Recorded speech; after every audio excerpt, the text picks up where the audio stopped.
Phone tapping కేసులో charge sheet ఆధారాలను కోర్టుకు సమర్పించిన పోలీసులు ప్రభాకర్ రావు శ్రవణ్ కుమార్ పరారీలో ఉన్నారు.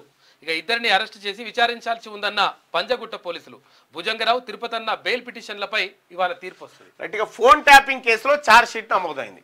ఇక ఫోన్ ట్యాపింగ్ ఇక ఇవన్నీ ఏది కాళేశ్వరము తర్వాత సింగరేణి ఆ తర్వాత ఈ కరెంటుది అటు పెడితే ఇక ఫోన్ ట్యాపింగ్ ఇవన్నీ లొల్లి పెడతా ఉన్నారుగా. మోసమవుతుందో అని చెప్పి మనలాంటి వాళ్ళు లొల్లి పెడితే ఇక మా అందరి ఫోన్లు ట్యాప్ చేసుడు పెట్టిండు. మా అందరి ఫోన్లు ట్యాప్ చేసి వీళ్ళు ఎవరితో మాట్లాడుతురు ఏం చేస్తున్నారు అనేది మొత్తం వినుడు పెట్టిరు. ఇంకా అంతేకాదు, ఇంకా భయంకరమైన నిజం ఏంటంటే ఎవరెవరి ఫోన్లు అయితే ట్యాప్ చేసిరో వాళ్ళ పక్కన ఉండేటోళ్ళని ట్రాప్ చేసిరు. ఫస్ట్ అది ట్రాప్ చేసి వాళ్ళ ద్వారా డైలీ సమాచారం తెప్పించుకుంటోళ్ళు.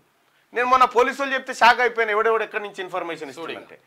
అయితే విషయం ఏంటంటే ఇట్లా ఆధారాలను కోర్టుకు సమర్పించారు ఫోన్ ట్యాపింగ్ కేసులో. ఫోన్ ట్యాపింగ్ కేసులో ఇప్పటికే ప్రభాకర్ రావు ఏడుండు పరారిలో ఉండు, రాధాకిషన్ రావు వాళ్ళ అమ్మ చచ్చిపోతే ఎస్కాట్ బెయిల్ మీద బయట ఉండు.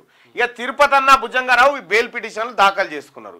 ఈ ఫోన్ ట్యాపింగ్ ఎవరు చేసిరానంటే కేసీఆర్ చేపించిండని క్లియర్గా ఛార్జ్ షీట్లో కన్ఫెషన్ స్టేట్మెంట్లో వీళ్ళు చెప్పేసిరు.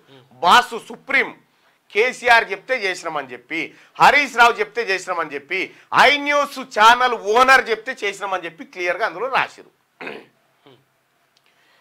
ఇప్పుడు ఇగో ఈ కేసు ఉంది. ఈ కేసుకు సంబంధించి ఈ కేసులో కేసీఆర్ జైలుకు పోయే అవకాశం ఉంది, ఈ కేసులో పోయే అవకాశం ఉంది, ఈ కేసులో పోయే అవకాశం ఉంది, ఈ కేసులో పోయే అవకాశం ఉంది. మస్తు అవకాశాలు. ఇంకో కేసు వస్తుంది, ఇంకో కేసు ఉంది.